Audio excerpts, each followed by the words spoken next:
Good evening and welcome.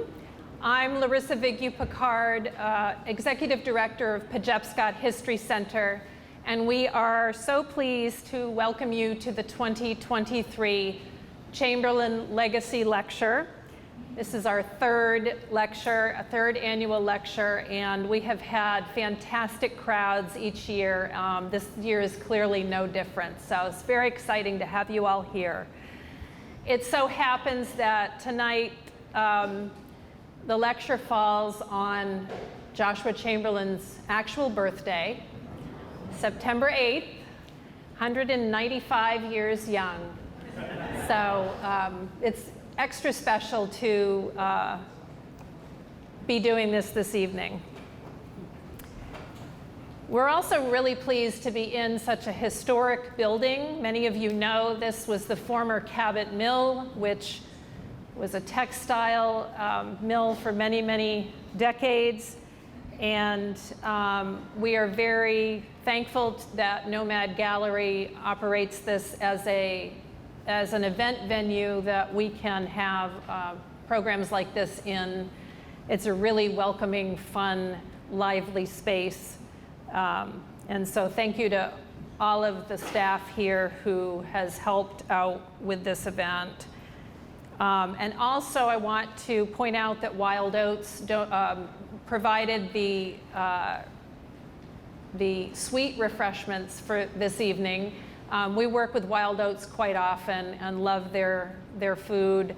And so please do partake of that if you haven't already. There are a number of people who have generously supported this event as patrons, and they deserve our sincere thanks for doing that. They are our sculptor patrons, Ted and Faye Chamberlain, foundation patrons, Don and Tucky Westfall, and Dr. Kanasoran Wangshri Chanalai, our pedestal patrons, Sydney and Lee Hodgson, John McKeon, and Marty and Jan Wilk. So please help me in thanking them for supporting this program.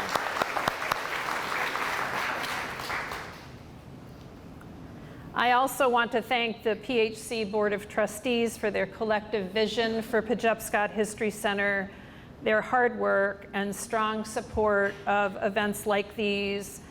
And we have a number of board members here tonight. John McKeon is our board president. I know he's here.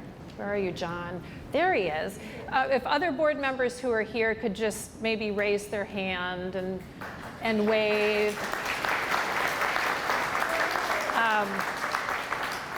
Obviously, we couldn't do it without them, and we could not also do it without our incredible core of Joshua Chamberlain Museum docents who enthrall and delight visitors with the story of Chamberlain and his family day in and day out from roughly the end of May till the end of October. I also want to thank our awesome staff who have done most of the work for tonight, truly. Museum Services Manager, Dr. Amy Keithan, and Development Manager, Tori Levesque, and they are in the back there.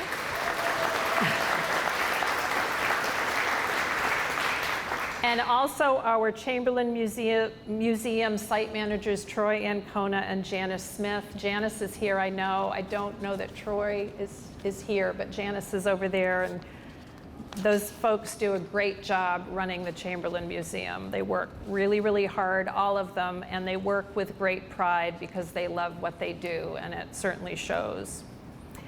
And finally, I want to recognize all of our members and annual donors in this audience and beyond whose dollars support our mission and programming throughout the year.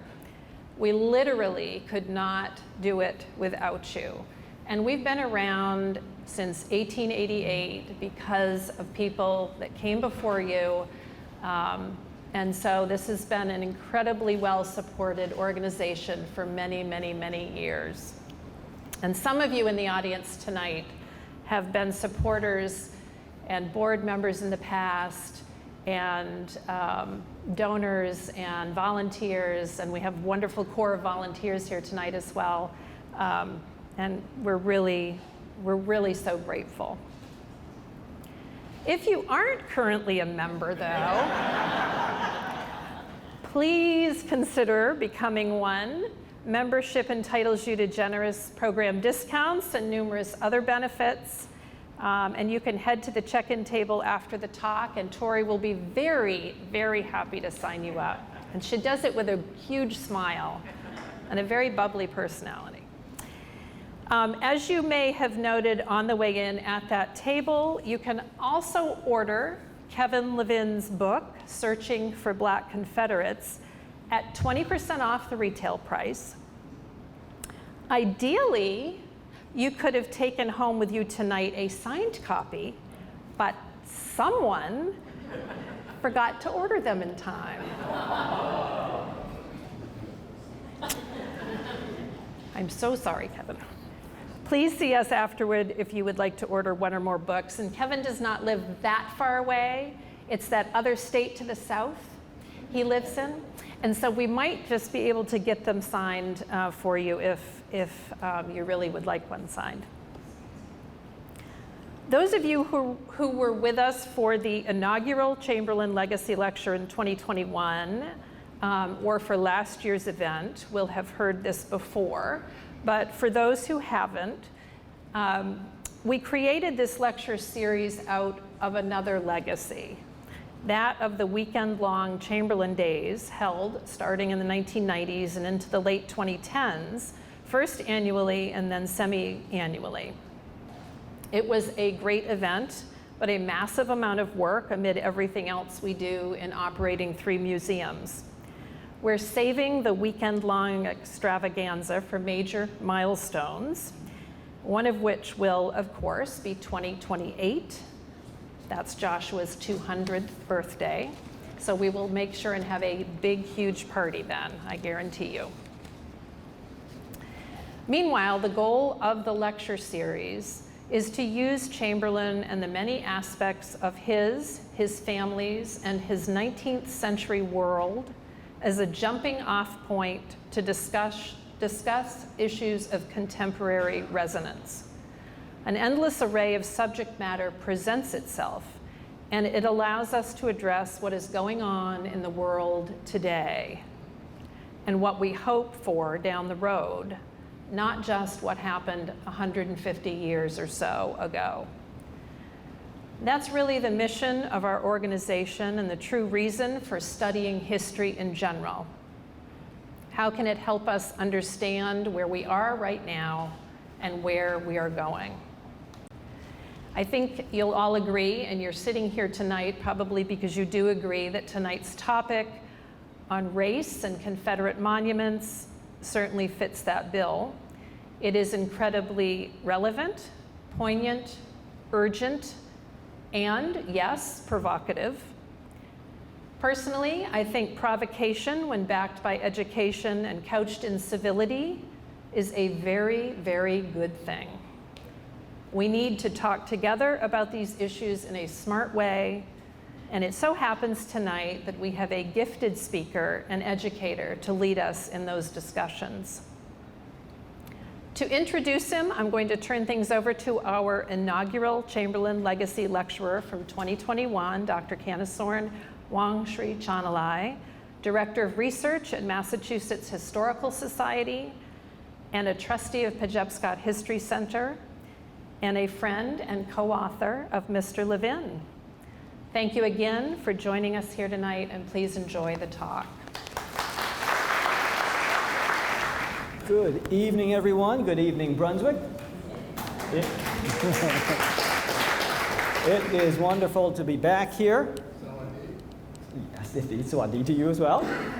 20 years after I left here as a student, every time I come back, the city is just always more friendly and more beautiful than it was. So it's great to be back on a night like this. And it is my pleasure to introduce the speaker today for Joshua Chamberlain's 195th birthday. Kevin Levin is an award-winning educator, author, and historian who has several publications. Two of his books include Remembering the Battle of the Crater, War as Murder, and Searching for Black Confederates, the Civil War's Most Persistent Myth.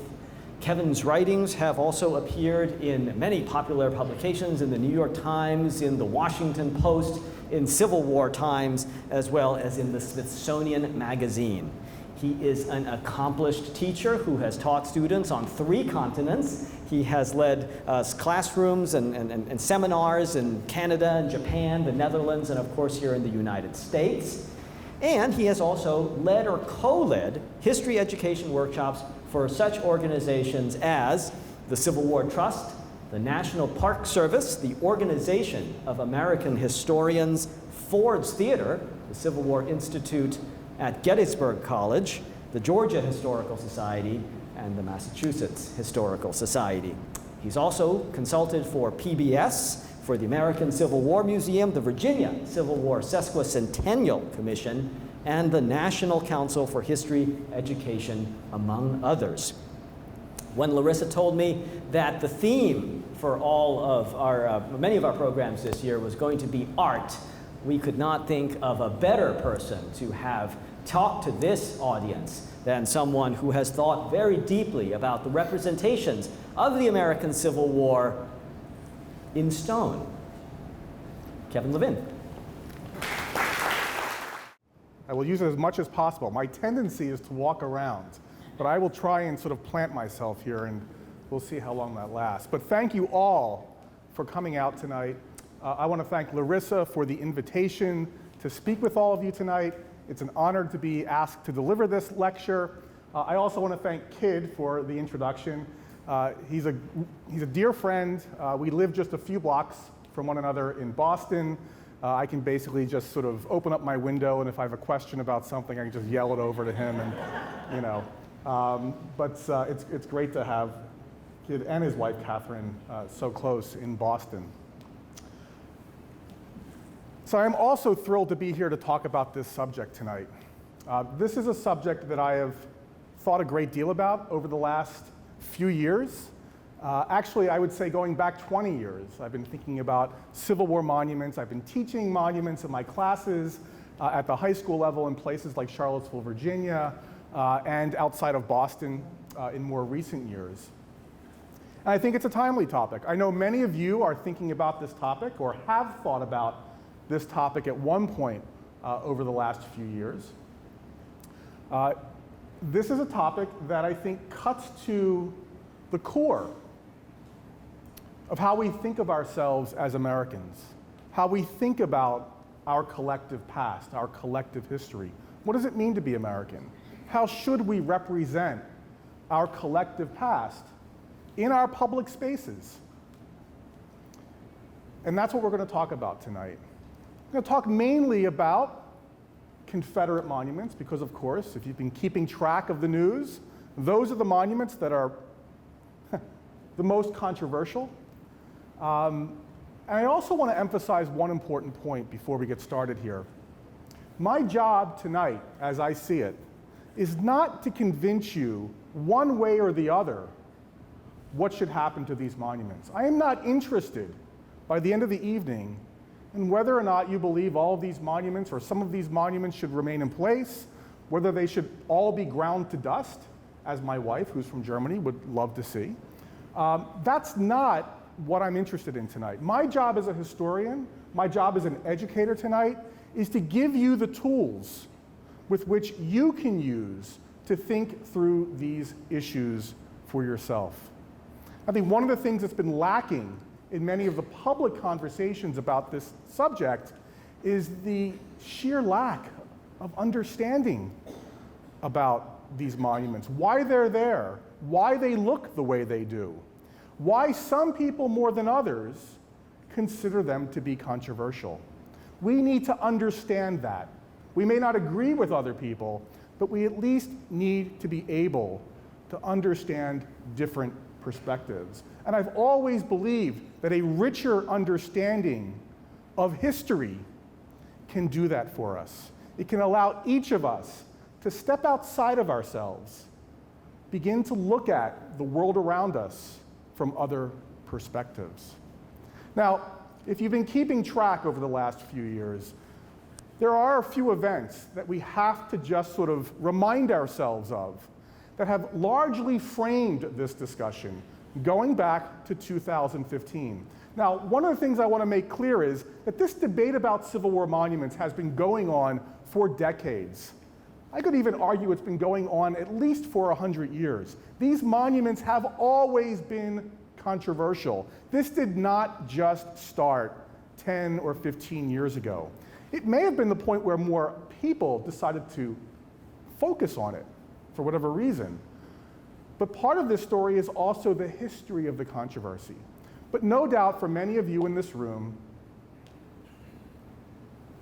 and I'm going to just sort of back up before I get to that slide, I do want to make one distinction tonight, one theoretical distinction before we get going here. And that is the distinction between history and memory. I've just got a short quote up here from French historian Pierre Nora, who says, "History is the always incomplete and problematic reconstruction of what is no longer there. Memory always belongs to our time and forms a lived bond with the eternal present. History is a representation of the past." And what I take that to mean is that history as we understand it is the critical analysis of evidence. It's the building up of interpretations that we read about in books, that we pick up at the library or buy at the bookstore. History is about interpretation, it's about evidence. And history and our understanding of the past is always evolving. Ideally, we like to think that history is about something that happened in the past. That's history. Memory is something a little bit different, or perhaps I should say significantly different. Memory is about the rememberer. When we're looking at a building named after someone, when we think about the names of streets, when we think about the holidays that we take off from work to celebrate, we're talking about memory. We're talking about the ways in which at certain times we have decided to remember the past or honor some aspect of the past. That's memory. And for the people who are doing the commemorating, the remembering, for them, it's almost always something timeless, that's intended to be timeless. In other words, that this is of importance today and should remain important or valued moving into the future indefinitely. So the difference between history is about the past, memory is always about the present. And so that means when we're talking about these monuments today, we're talking about the ways in which people at a certain given point in time chose to remember some aspect of the past. The stories that we tell ourselves over time to make sense of ourselves in the present as well as the past. And so for that first event that I want to jump to, and most of you, of course, will remember this, back in 2015, when this young man, Dylan Roof, in June of 2015, walked into a historic black church, the Emmanuel African Methodist Episcopal Church in Charleston, South Carolina, a historic black church dating back to the 1820s, sat down in the basement of took part in a Bible study around a table, sat there for at least 1 hour, and at the end of that hour, got up and at point blank range murdered 9 African American participants in that Bible study, including Clementa Pinckney, state senator and reverend at the church. Now, this event alone would not have started the controversy surrounding Confederate iconography, flags, monuments, but for the fact that these photographs, including the one up here, were published in the days after the murders. And of course, you can see Dylan Roof sitting here waving a Confederate flag. We now know that Roof saw himself as following in the footsteps of people who had in the past embraced that symbol. Confederates themselves, who Roof understood as defending the institution of slavery.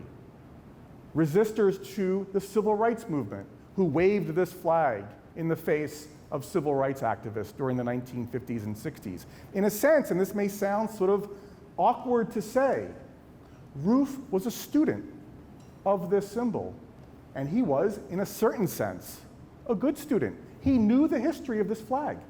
He understood and had embraced the white supremacist theme or roots of this particular symbol. That's what it meant to him. He didn't just create that out of thin air. And so in the weeks and months after this, we started, of course, hearing calls for the removal of the Confederate flag atop the State House in Columbia, South Carolina, which was eventually removed in July of 2015. Alabama took down their Confederate flag from atop their State House. And then, of course, there were eventually calls for the removal of Confederate monuments.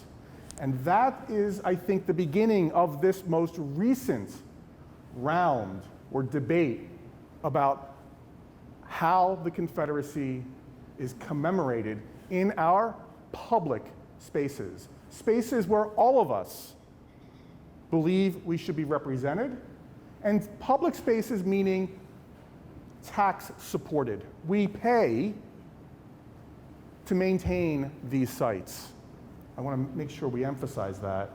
2 years later, of course, we all remember this. In my former home of Charlottesville, Virginia, a white supremacist rally took place first at the University of Virginia, and then, of course, in what was known at the time as Lee Park. The purpose of the rally was to defend an equestrian monument of Robert E. Lee, which you can see, it didn't advance, I apologize. There you are. Which you can see in the background, the equestrian monument of Robert E. Lee. There's also one of Stonewall Jackson a few blocks away. They were there to defend it, prevent the city council from removing it, which it had recently voted to do. We all remember, of course, by the end of the day, one young woman, Heather Heyer, had been murdered. But they were there, of course, also with their Confederate flags, defending a Confederate general, none other than Robert E. Lee. I should say, having taught in Charlottesville for about 11 years before moving to Boston, I remember watching the television that day, watching the riot as it played out, and seeing two of my former students in the crowd that day. It was a horrible day. It was a horrible thing to watch live, as many of us did on television. More recently, of course, the image of Kevin Seaford walking through the United States Capitol building on January 6, 2021. Confederate battle flag never came close to DC during the 4+ years of the American Civil War, but of course it did on January 6 of 2021. Just before this, and I don't have an image of it to share with you, but of course we all remember the previous year, the police murder of George Floyd. That precipitated the largest number of Confederate monument removals. Throughout this time period, Dallas, Richmond, Charlottesville, Baltimore, cities, St. Louis, Louisville, major cities across the United States started removing their monuments and statues to the Confederacy, in large part in response to these events. But the most important one was George Floyd. And there's no better place to look at to see the sort of fallout from the murder of George Floyd in terms of our discussion tonight than Richmond, Virginia. Within days of the murder in Minneapolis, activists in Richmond had vandalized or tagged, as many people describe it, all of the major Confederate monuments on Monument Avenue, including, of course, the Lee statue, which we'll talk about in a little bit more detail in a few minutes, as well as the headquarters of the United Daughters of the Confederacy, which we'll talk about a little bit along the way tonight. They are responsible for many of the Confederate monuments throughout the United States. Their headquarters was vandalized. It was actually torched. There was a fire inside. So Richmond became a battleground. The former capital of the Confederacy itself became ground zero for the discussion about what to do with these monuments and Confederate statues. Now, to get us there, a little bit of historical background, because most people don't have a sense of the broader story sorry, hitting the wrong key. The broader story of these monuments. And to understand why we have any monuments at all, we have to have some appreciation of Confederate defeat in the spring of 1865. We have to come to terms with the scale of defeat for the Confederacy by April of 1865. The Confederacy was crushed on multiple fronts, most notably, of course, in Virginia, where Robert E. Lee's Army of Northern Virginia surrendered to the Army of the Potomac on April 9, 1865, forced to furl their battle flags. And coming out of this sense of defeat, we have to also understand the sense of loss. The number of men, percentage of white military-age men who lost their lives during the war or were severely injured. The end of slavery, the very purpose of the Confederacy, to preserve and expand the institution of slavery, has come to an end. 4 million formerly enslaved men, women, and children now freed. What happens now? So their world had come crumbling down. How to begin to make sense of that? In the years after the end of the war, white Southerners start to reimagine what the war was about. It was not a defeat. It was a glorious cause. It becomes known as the Lost Cause. They begin to celebrate their Confederate generals, like Lee and Jackson, celebrating the common soldier. They will argue that in fact, the war was not a defense of slavery, but a defense of states' rights. They will argue that the entire Confederate home front was unified. There were no internal divisions in the Confederacy. Everyone was on the same page. An early sort of attempt at mythologizing the war itself. Slavery is the most obvious example. In 1861, most everyone understood in the Confederacy that what they were doing was defending the institution of slavery that they believed was under direct threat by what they would have called or referred to as the Black Republicans, including, of course, Abraham Lincoln. But now with slavery abolished, they have to reimagine what the war was about. And of course, this is also coming during the years of Reconstruction. That period after the war where the federal government does attempt to recreate the South, to imagine or perhaps move towards a biracial democracy. African Americans in significant numbers are voting for the first time. They're running for office. They're going to schools for the first time. They are exercising their freedoms. And of course, this is also a problem for defeated white Southerners, their sense of honor, their sense of pride. There's little they can do about it during the years of Reconstruction because in many parts of the South, they are occupied by the Federal Army. That begins to fade out by the end of the 1870s. But again, to get a sense of the change that is happening, you have men like this serving in Congress, Hiram Revels, Blanche K. Bruce, serving in Washington, D.C. Think about that change, that radical change that's taking place in the immediate years after 1865, and what that would have meant to white Southerners who for over 4 years attempted to protect and preserve their way of life. And this is the environment where the first Confederate monuments go up, in places like Winchester, Virginia. Now, what's really important about this first generation of Confederate monuments is where they will be located. They're not placed in prominent public spaces like parks, in front of courthouses. They're placed in cemeteries. They're placed in what people would have referred to as cities of the dead. Again, a way of coming to terms with just the scale of defeat. Remember, many of these regiments are raised in specific locations, a town, a county.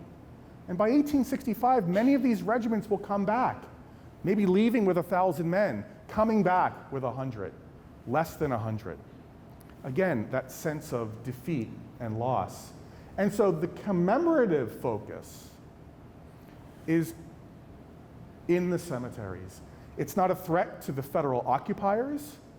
And the work of putting these monuments there, guess who's doing it? Women. And through what are called ladies' memorial associations. And women are allowed to do this work because they are viewed as apolitical. They're not seen as a political threat to the federal government. So they're allowed to do this work early on. So there's Winchester. Here's Richmond, Virginia, one of my favorite monuments. This is in Hollywood Cemetery. If you're ever in Richmond, go to Hollywood Cemetery. Thousands of Confederate dead, mainly from the Battle of Gettysburg, disinterred in the early 1870s.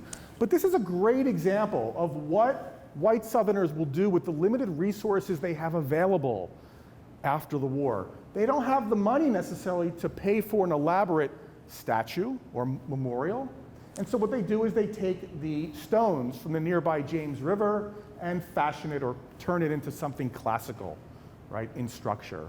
And this sits right around those thousands of dead Confederate soldiers. Many of them are unknown.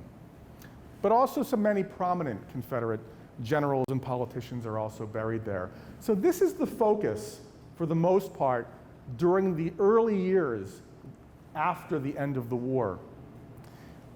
These are not the monuments that are on the chopping block, if you will, today, or have been. What happens is actually quite interesting. It takes a few decades for us to see this transition really play out. But if you can see that spike on the screen, and you can see, of course, the large one to the left, where it begins is roughly around 1890.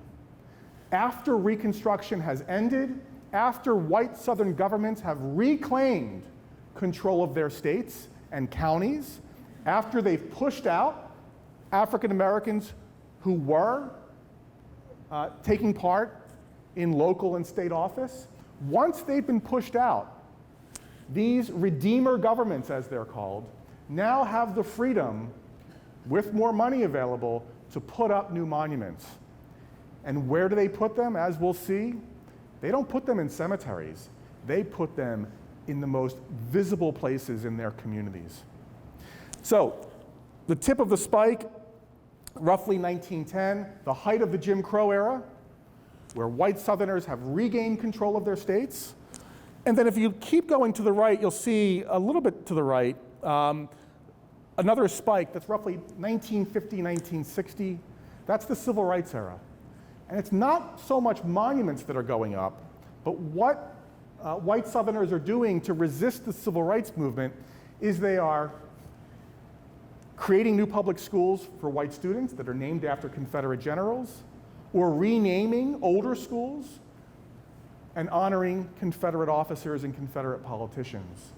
So it's a resurgence of kind of a Confederate commemoration, but it's happening directly in response. It's a form of what we might call massive resistance against the Civil Rights movement.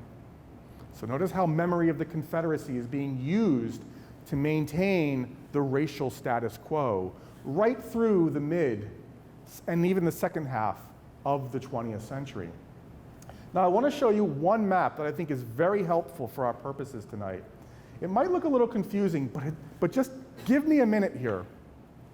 This is essentially a map of the Jim Crow South, turn of the century, late 19th, early 20th century, United States, of course, the southern states, the former Confederate states. Now, what you can see here are the dates. Now, the dates are important. Those are the dates in which those states rewrite their state constitutions. And what's important about that is that when they rewrite their state constitutions, they rewrite African Americans out of the voting. This is the point where the vast majority of African Americans who were able to vote are no longer able to vote, either because of a literacy test, it's all constitutional, doesn't violate the 15th Amendment, it's all constitutional, a literacy test, a poll tax, a grandfather clause. There might be a clause in there that says something like, you can vote in the state of Mississippi if your grandfather fought in a war. All kinds of ways, legally, of ensuring that only white people will vote. Now, this, of course, disfranchises white people too, but it's targeted at African Americans. Now, the different shades, of course, you can read. Disfranchisement by state constitutional amendment. You can see the dates there, and you can see the shaded areas. But I want you to look at the brown areas. Those are counties where the population, the black population, is over half, over 50%. Now keep that in mind and look at all the dots, the circles. A friend of mine did this for me. Those represent monuments and Confederate statues. Now what's significant about this? Wherever you see a circle in a brown area, you are looking at a Confederate monument, right, that is placed in a county or a town where over half the population is African American. So one of the things you want to understand early on is one of the reasons why these are controversial. Some people will argue, well, these monuments no longer represent the people in their respective communities. What I want you to see about this map here is that in many parts of this region, from day one, these monuments never represented the majority of the population. But for the fact of Jim Crow and legalized segregation, you have to imagine a very different monument landscape throughout this part of the country.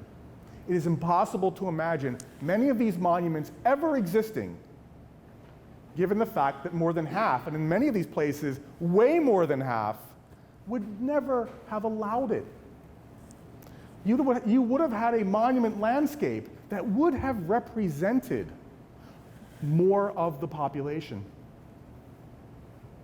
So that legacy of lack of representation is forged during the very period in which these monuments are dedicated and placed in position. Absolutely essential here to understand. Now, this transition from cemetery to public space happens gradually. Here's an early example. Augusta, Georgia, 1878. Just at the tail end of what we formerly recognize as the end of Reconstruction. And one of the things I want you to notice is the inscriptions. Now, I've got part of the inscription up here on the screen. And one of the things to understand is when these monuments go into public spaces, no one shies away from embracing the white supremacist roots of this memory of the Confederacy. No nation rose so white and fair, none fell so pure of crime. In the middle of the street, one of the tallest objects in the downtown area.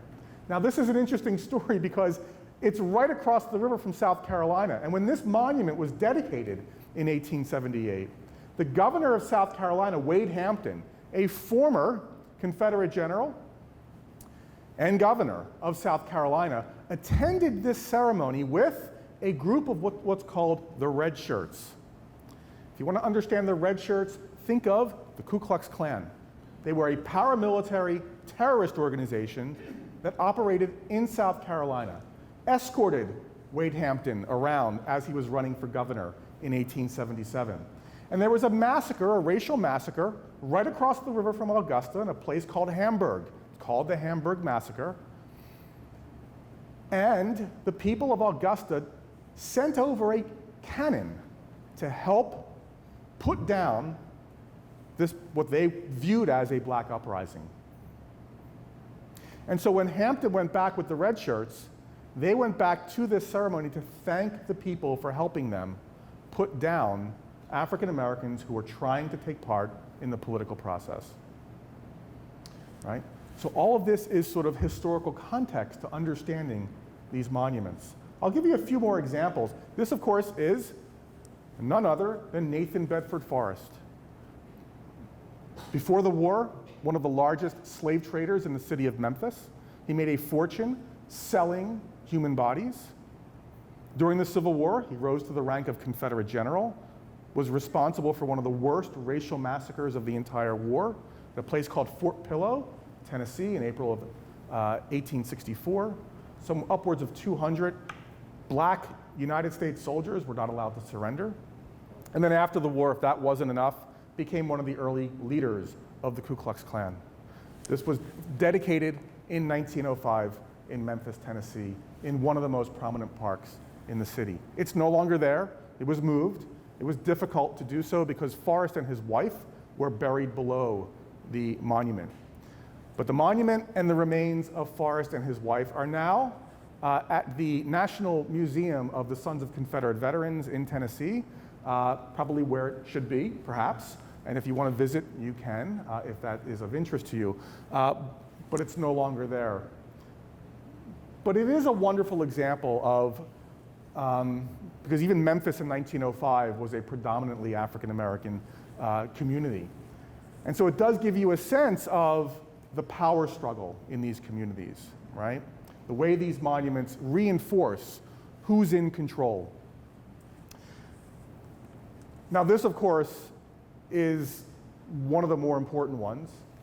I don't mind admitting it was one of my favorite Civil War monuments. I used to, when I was teaching in Charlottesville, bring my students to Richmond every semester, help them understand the history and memory of these monuments. It was always a fascinating trip watching my high school students come to terms with the history and controversy surrounding these monuments. This is the Robert E. Lee Monument, dedicated in Richmond in 1890. Over 100,000 people attended this unveiling and this dedication. At the time, it was an open field. This was a new part of Richmond, the west end of Richmond. There was nothing there in this area, tobacco fields. But it was supposed to be part of a new real estate development. And so if you've ever been to Monument Avenue, beautiful homes line this street. There are 5 monuments that were dedicated between 1890, this is the first, and the last one in 1930. It's a huge monument. It dominates the landscape, but it was used in part. It's not just about celebrating the Confederacy and the memory of the Confederacy. This was used, actually, these monuments, to create a new neighborhood. And I want to give you a clear example of what I mean. And I discovered this a couple years ago doing research. I published a little piece in the Atlantic, which you can find. But here are some of the real estate advertisements in the Richmond Times-Dispatch as these monuments are going up. And you can see the monument to Stonewall Jackson on your left. That went up in 1914, I believe. Jefferson Davis, Jeb Stuart, and Matthew Fontaine Maury was the last one. And you can see, of course, the open fields around the monument. There are no homes. So people could imagine buying a plot of land, building a nice new home within view of these central figures, these central characters in white Southern memory of the Civil War. You could live just a few steps from Robert E. Lee or Jeb Stuart, Stonewall Jackson, Jefferson Davis. But only if you were white. And how do I know this? I won't ask you to read it where it says restrictions. I will read it for you. Actually, I can't read it either. It's too small on my screen. But it essentially says, it's a restrictive clause. It essentially says, it reassures buyers that no plots of land will be sold to people of African descent. Now, why is this important? Because it's a wonderful example, in my mind, of how these monuments end up doing the work of segregation.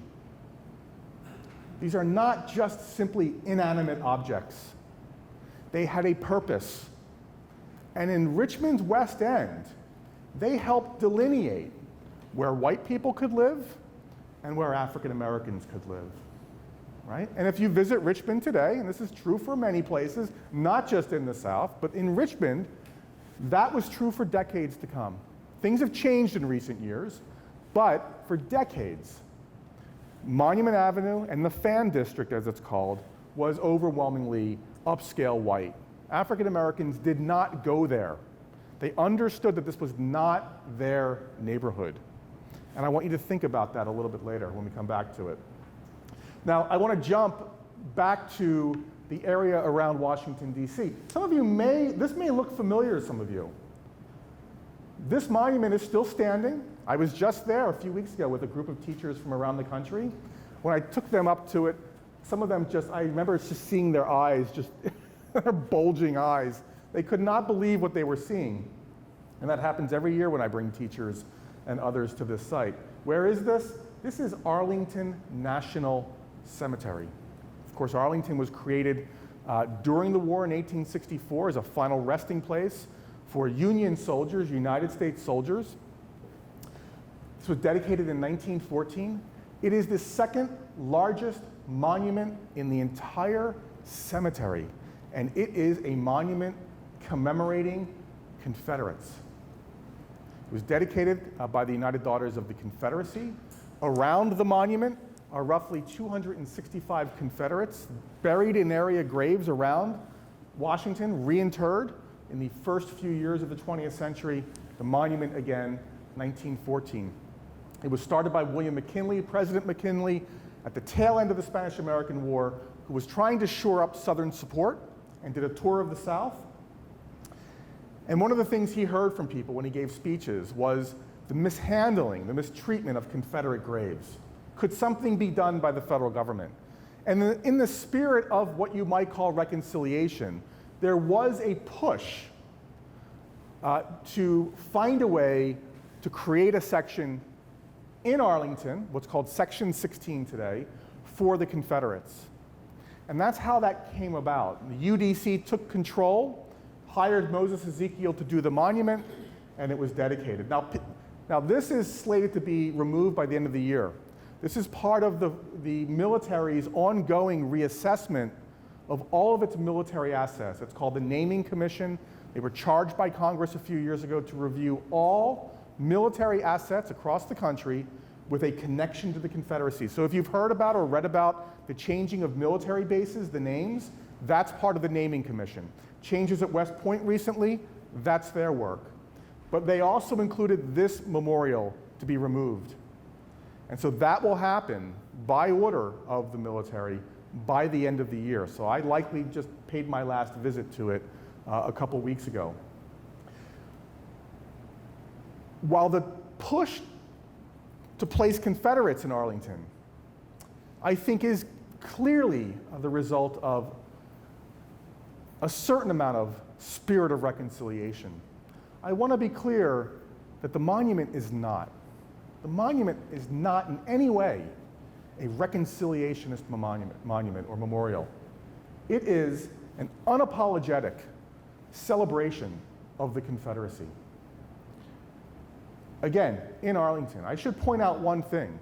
If you want to visit African American soldiers who died in the Civil War, you have to make sure you know where you're going, because they are buried in a segregated section called Section 27 in a far corner of Arlington. You can't miss this site. It's just steps from Robert E. Lee's former home at the top of the plantation site. Now, you can see, of course, the celebration, the dedication. Woodrow Wilson gave the dedication address. You can see the graves. You can also see, of course, the children. Children are absolutely essential to these celebrations, because children, it's about educating the next generation of young white Southerners and understanding their responsibilities for upholding the racial status quo of their respective communities. So educating them on their role in all of this is absolutely crucial here. Now you can see both US flag, stars and stripes, and the Confederate flag. I want to show you two images that are close up. They're a close-up of these images. You can see, of course, the Confederate Constitution as a shield. That's not the US Constitution, that is the Confederate Constitution. You can also see the state shields. Now, if you look closely at the state shields, it's not just the 11 Confederate states that are represented, it's all 14 Southern slave states. That means the 3 border states that never seceded from the Union, Missouri, Kentucky, Delaware, Missouri, Kentucky, what am I missing? Am I missing one? Maryland. So 4. Look. You will find their shields on this monument, which is just striking to me. But the most problematic part of this monument is its depiction of slavery. This is right out of The Lost Cause. The South wasn't fighting, the Confederacy wasn't fighting to maintain slavery. Why? Because African Americans were loyal to the Confederacy and their masters until the very end. And that is what you have depicted here. Notice the mammy figure, taking the child from the Confederate officer who's going off to war, knowing that he has nothing to worry about. The loyal mammy. Think of Gone with the Wind for another striking example of that loyal mammy image that many of us are familiar with. Notice the white child hugging the dress, the apron perhaps, of that woman. And then notice just to the left, I don't know if you can see it here. Well, actually, here's a better image. Notice here what appears to be a black man. For a long time, people have argued that this, in fact, was a black Confederate soldier. In fact, I just wrote a whole book about debunking this myth. Absolute nonsense. In fact, if you read the UDC's own program for this event, their own history of this monument, this was very clearly a loyal body servant or camp servant. In other words, a Confederate officer from a slaveholding family who brought an enslaved man with him as his personal servant, not as a soldier. The Confederacy did not recruit black men into the Army until the last weeks of the war. And by then, of course, it was over. So this whole notion of large numbers of black men fighting in the Confederate Army as soldiers is absolute nonsense. This is another one that is no one knows what to do with this. And those of you who have been there can appreciate why. This is Stone Mountain, 1915. It wasn't completed until early 1970s. Of course, the second generation of the Klan held their first ceremony atop Stone Mountain. The sculptor, Gutzon Borglum, who of course is responsible for Mount Rushmore, was a member of the Ku Klux Klan. He was the original sculptor for this before he was fired. There's a whole controversy about that. But this just gives you a sense of the types of monuments that we're dealing with today, the communities are struggling with to figure out what to do with. Now, I'm just going to go through these. I'm just trying to figure out in terms of time. I want to make sure we have time to talk. I'm not going to spend too much on this. Another way to look at these statues is to read what they were saying at the time. And the nice thing is we have all these dedication addresses easily accessible, right? You can get a lot of these online now, which is really wonderful. And usually a Confederate veteran would deliver a dedication address, and almost always they will talk about the sort of white supremacist roots of this Confederate memory. Again, as I mentioned before, no one was ever trying to hide any of this from the public. It's all very easily accessible. And you could read, number 5 is my favorite, and then I'm going to go to the next one. What will this monument do, right? According to Wiley Nash, it will help to a true understanding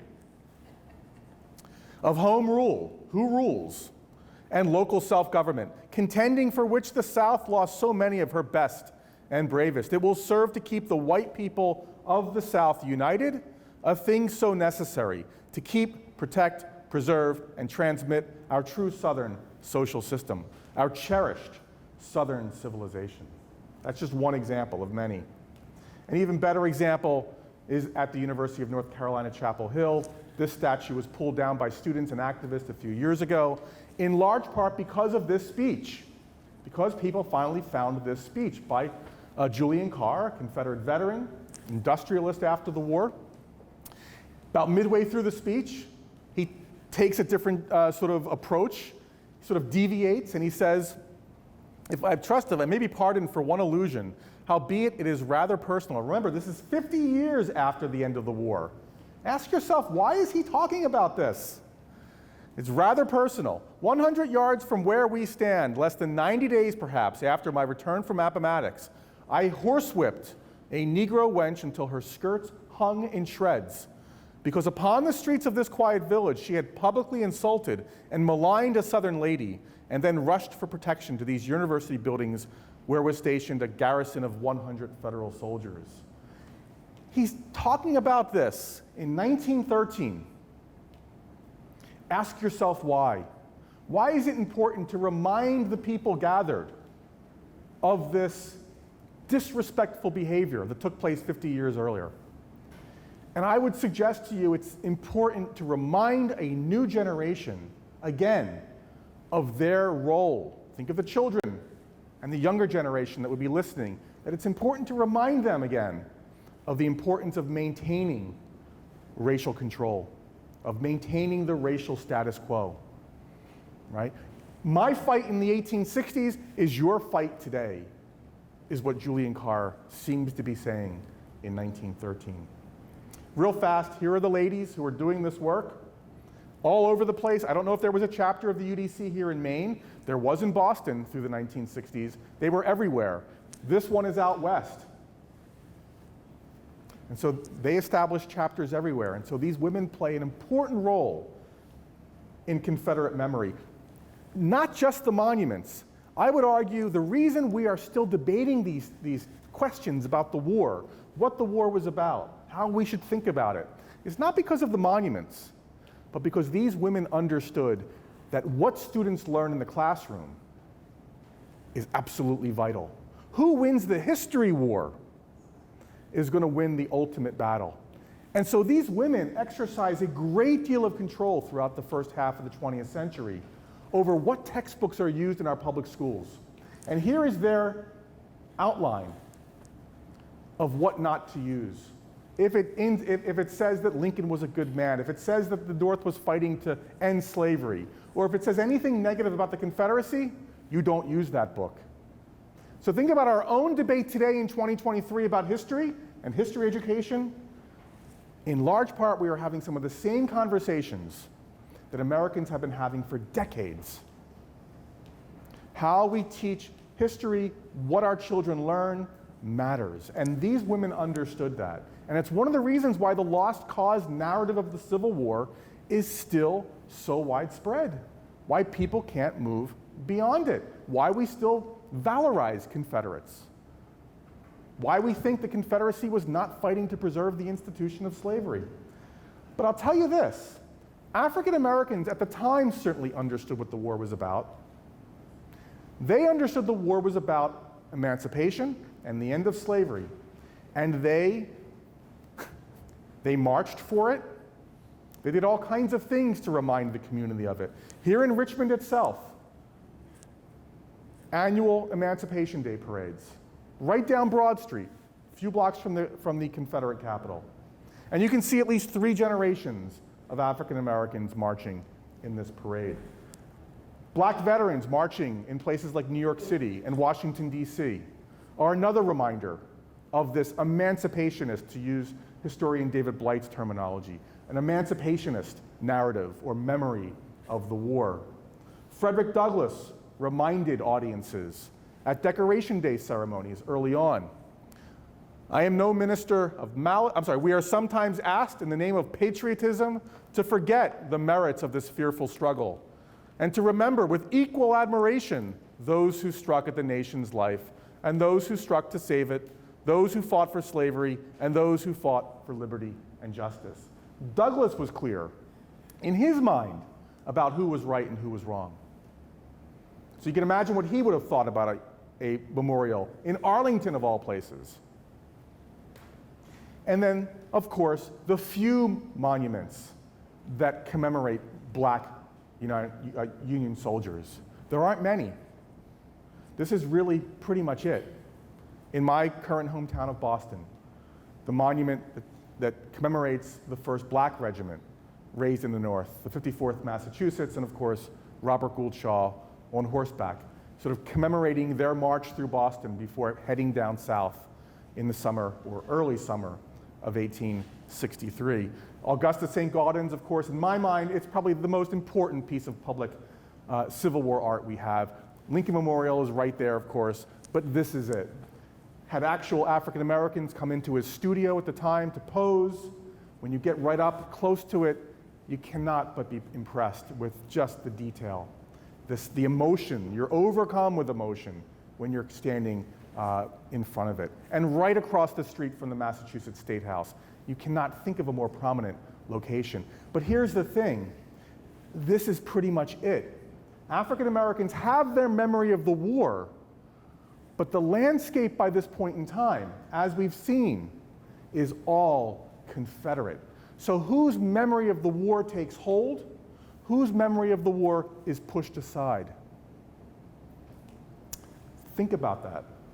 And just to get a sense of, I love this photograph, to get a sense of how important that memory is. You can't see it, it's too far away, it's not clear enough.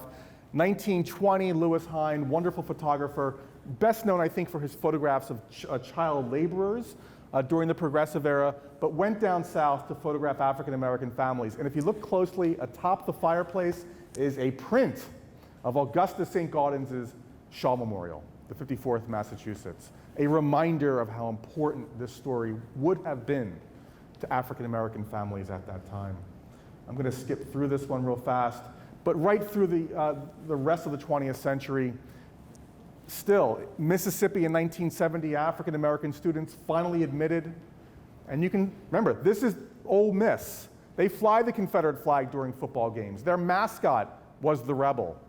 But for African American students, you can get a sense of how they feel and the meaning they attached to the Confederate flag. Now for the last few slides, and I'm going to stop. I've probably gone too long.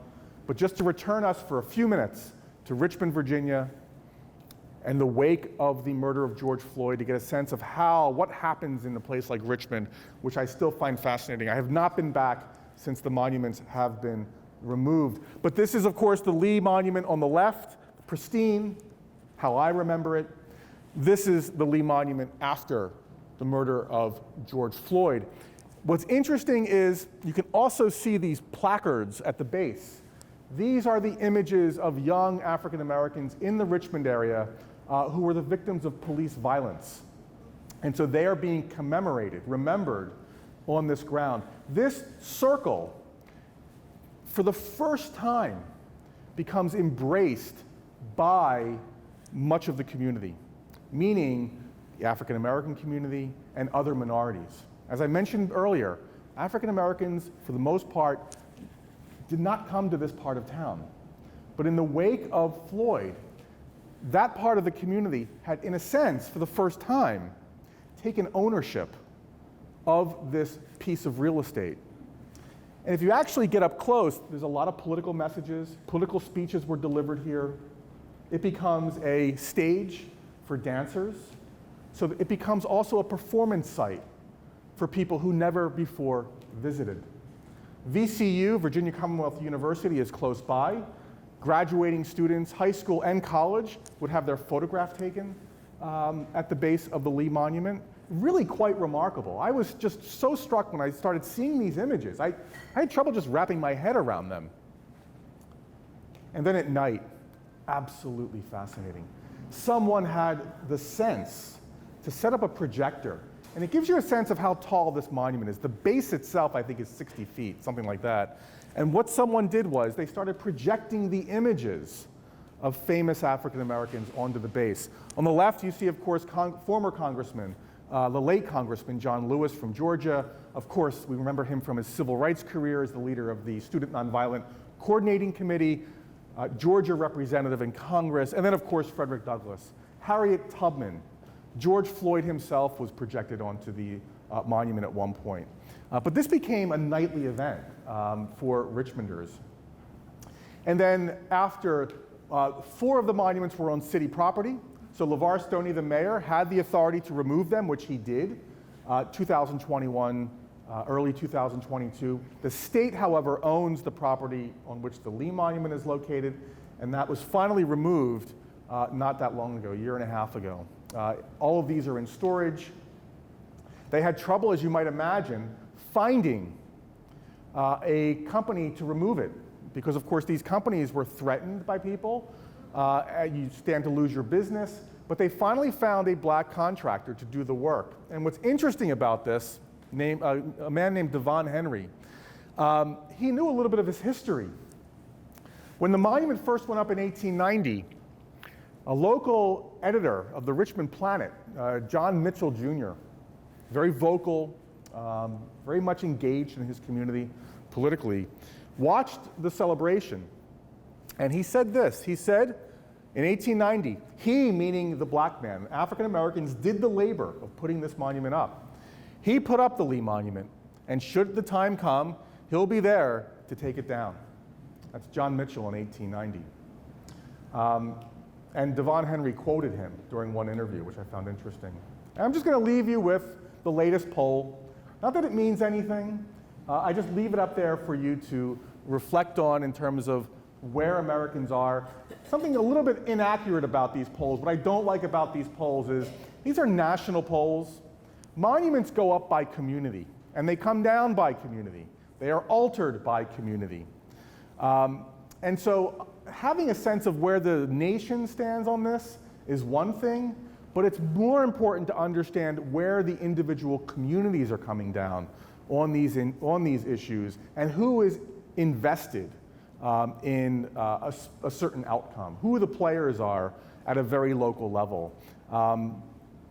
That's where the action is. So these can be interesting. I put it up there just for your reference, but okay, I want to get to your questions and comments, and I'm sure you have some. I thank you for listening. I hope I didn't go on too long. Can we have a little conversation? Okay, thank you. Thank you.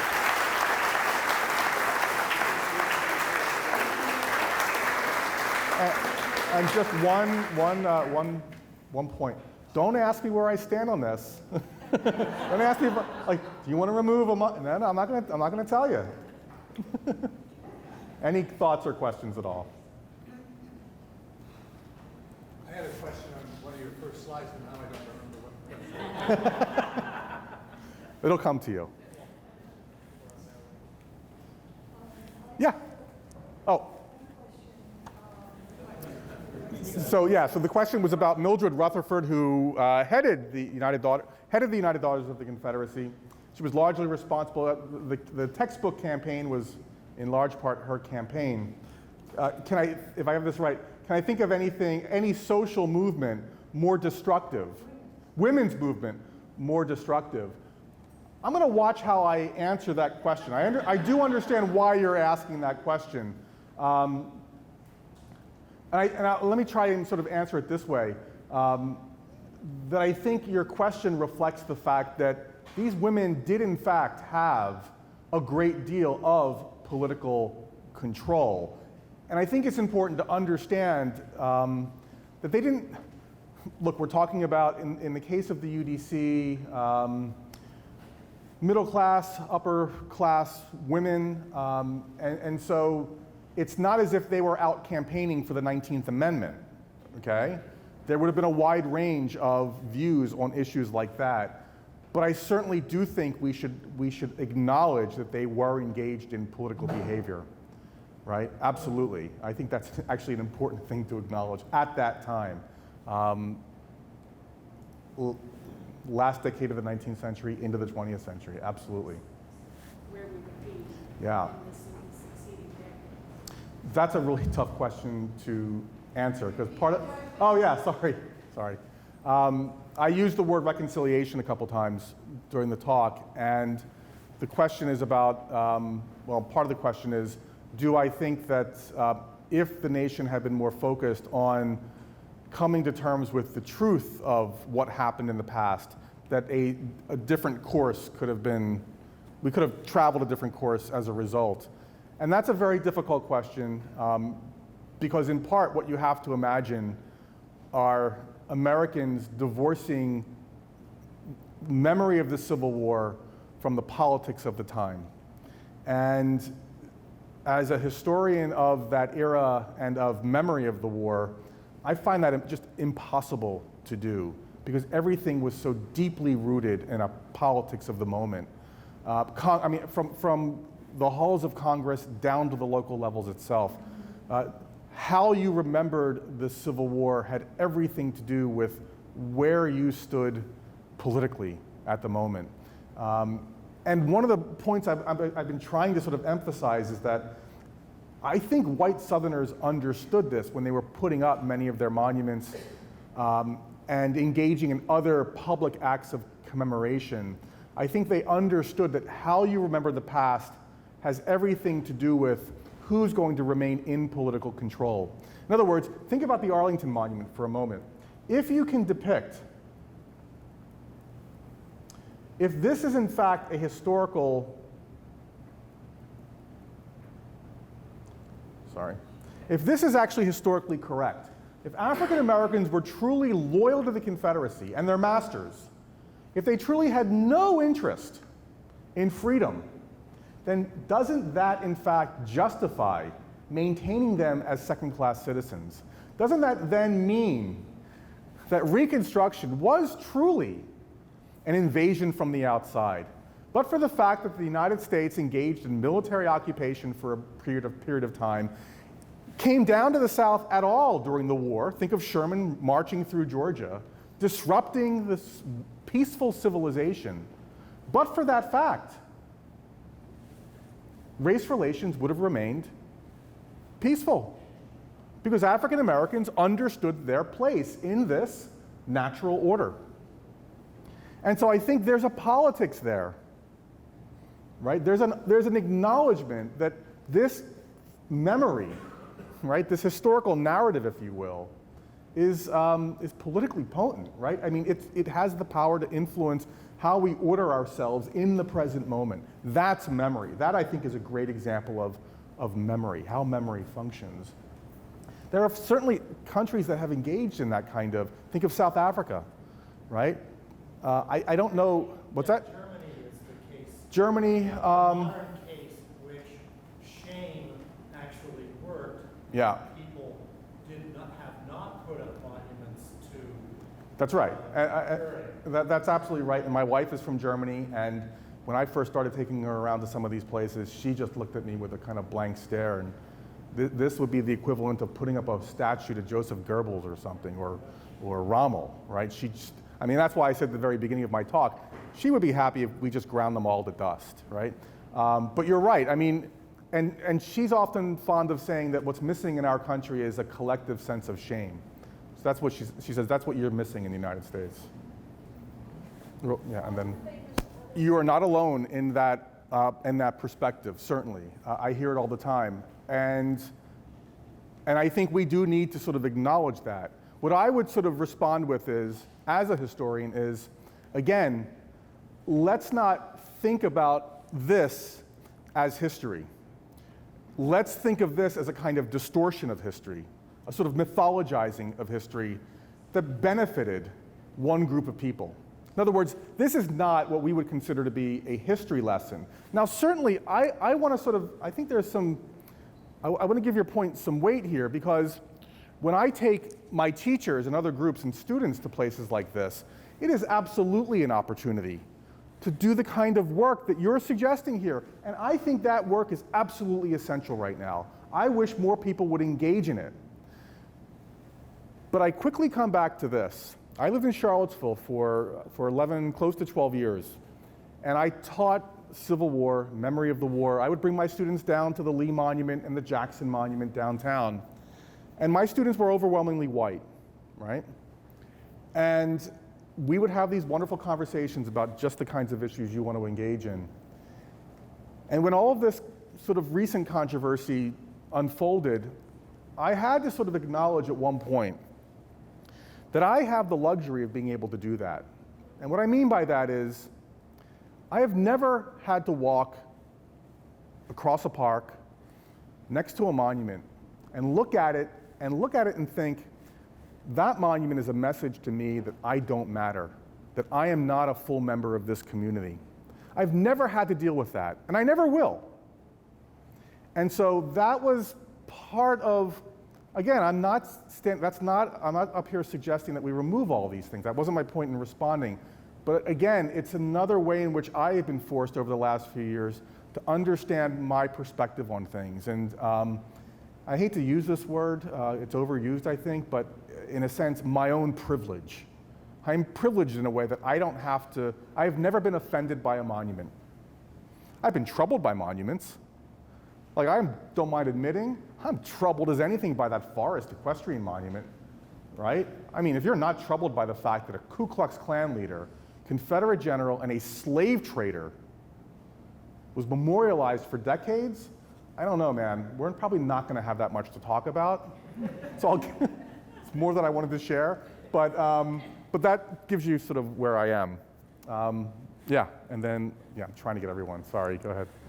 Yeah, I thought you made a very clear point, connection between reconciliation and political expediency. When you reference the desire to bring Southerners on board the Spanish-American War. And Yeah. that's just a clear example of that. But I was also, I have to say, confess that I was also very struck by the sad realization that this talk could not be delivered in many high schools. That's true too. around the country today. That's true. It's absolutely true. Please.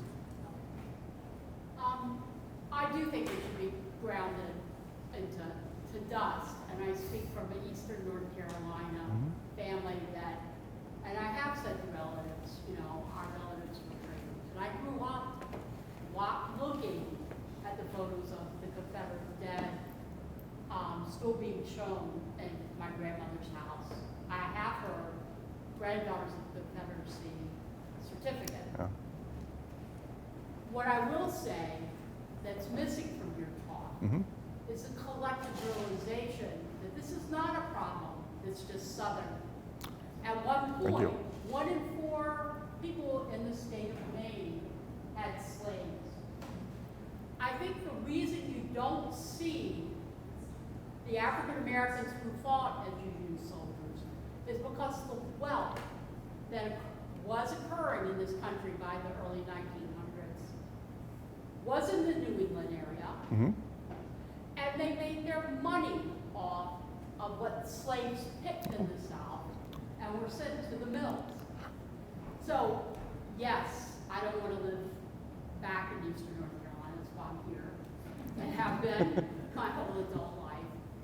But what I don't want to take responsibility for, and for my family, even though I call several members of our families our traitors, is that this is an American problem. Oh God, yeah. And I find your talk and I understand what your talk is, Go ahead. because you're talking about monuments. But what's not being taught is that the people in New York City with all the money didn't want to join the union. I bet most of you don't know that. That the people in power were not doing the right thing anywhere. And Go that ahead. this is a collective problem in this country, and we're going to have a bigger problem. Yeah. Because being from, oh, sorry, didn't mean to hit you. We're going to have a major problem.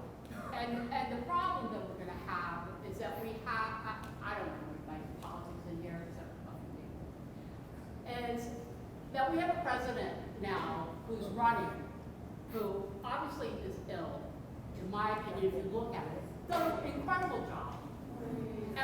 And what we have is we still have not discussed reparations.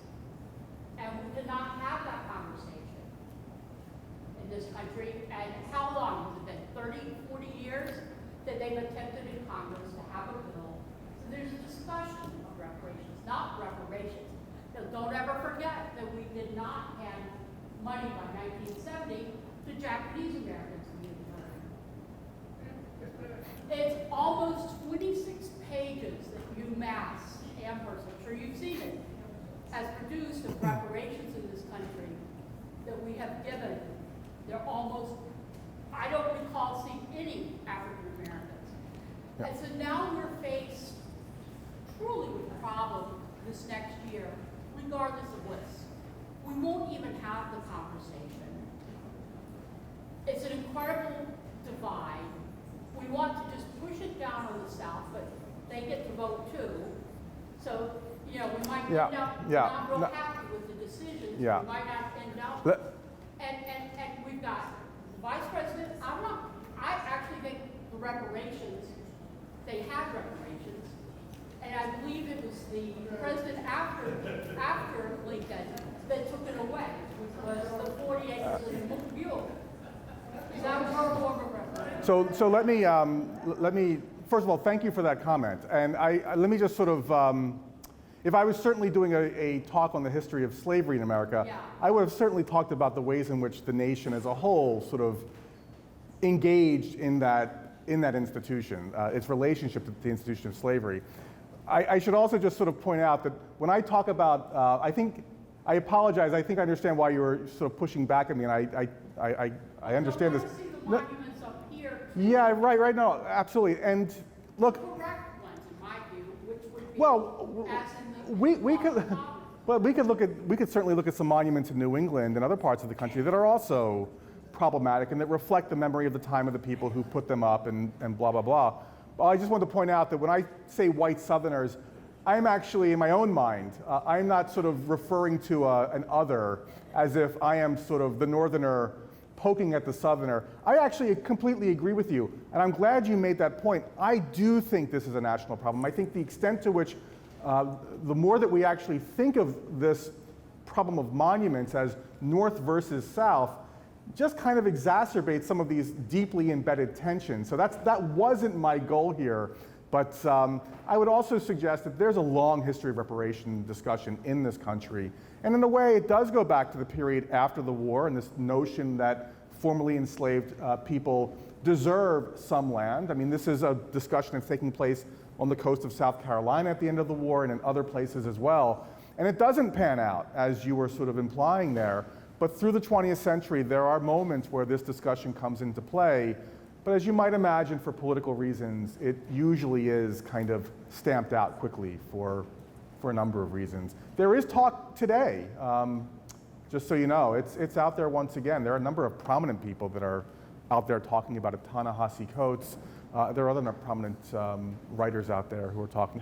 So, maybe the last question, but you and there were a couple of other hands, I would say no more than two I actually just wanted to bring up something. The advertising for this event on our Facebook page wonderfully brought up some discussion on Good. which was great. And something that someone mentioned was that this whole movement of taking down monuments in general has also led to people taking down and destroying Lincoln monuments. Sure. I was just wondering if you had any thoughts on that. Yeah, a few of them have been vandalized. In fact, one went up just a couple weekends ago in Kalamazoo, and I think within a day it had been spray painted. Now, of course, I believe it was in Michigan, or maybe it was in Minnesota. If it was Minnesota, it would be more interesting because the protest was over one of the largest executions of the entire Civil War. I forgot that, was it 300 Native Americans in Minnesota, and then Lincoln, of course, overturned most of them, pardoned most of them, but a few were executed. And that was the reference of the tagging, if you will. The Shaw Memorial in Boston, just to give you another example, was spray painted at one point a couple years ago, which you might think is odd. I will say that a number of people have argued that we run the risk of that if you start taking down Confederate monuments or relocating them, then where does it end, right? It's the slippery slope argument. And I kind of hear it, but I haven't seen it. I mean, one thing to keep in mind is most people are just now beginning to pay attention over the past few years when it comes to monuments. Monuments have been vandalized and removed and relocated in the United States going back to the very beginning. I was telling some people over dinner, there was a huge statue of George Washington that was dedicated, I think, in 1843 in DC. It was Washington in a toga robe, naked, godlike. And Congress and plenty of other people who saw this were absolutely appalled by it. They wanted nothing to do with it. Some people said destroy it. It was an insult. It's located now in the basement of the Museum of American History in a perfect spot because it's in a spot where there's an escalator going up and one going down. And one of Washington's arms is pointing up, and it's pointing at the up escalator. So it's useful in that visitors know which way to go up. But again, it's just a reminder. Go back to, look, when you go into a museum and you see these old Greek and Roman statues and their arms and heads are missing, what do you think happened to them? There's nothing new about this at all. Monuments are not timeless, right? They have a shelf life in many respects.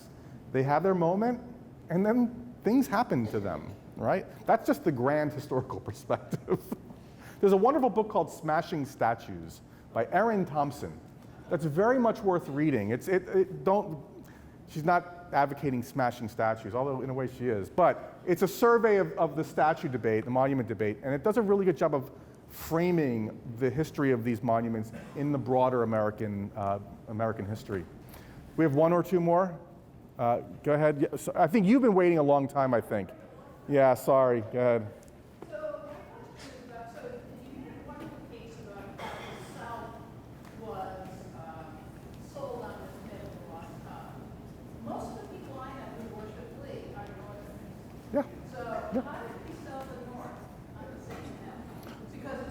how does Lee become a kind of a symbol for Northerners?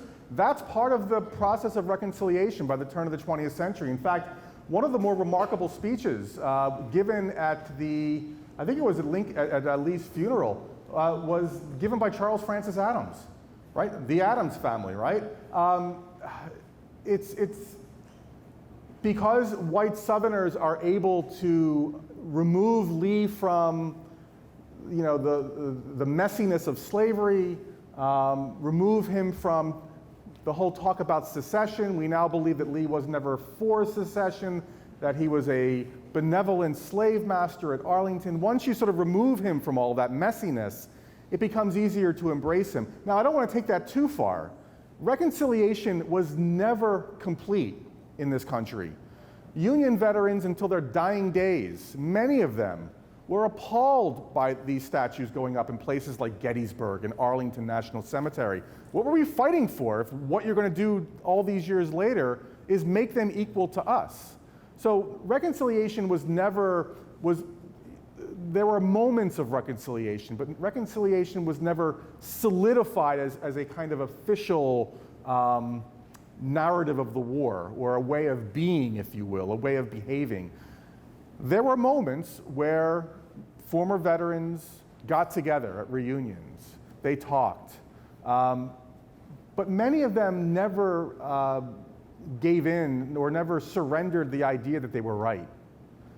And many of them remained very bitter until the very end. So we run the risk, I think, sometimes of overdoing reconciliation and reunion. Is that it? I'm going to have to interrupt, Okay. yes. Sorry. I'll stick around a little bit. Time crunch Yeah. for the venue, and so I want to thank you very, very much, Oh, my pleasure. Kevin, for what is a provocative and important and educational conversation, and we really, really appreciate that. My pleasure. Thank you.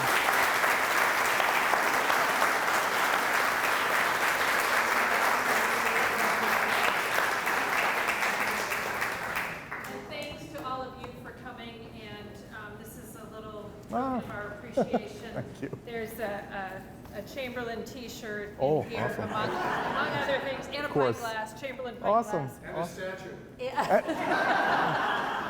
What I will say is, when a lot of this started going on over the past few years, I did have somebody say to me, "Oh, I hope they're not going to try to take down the Chamberlain statue."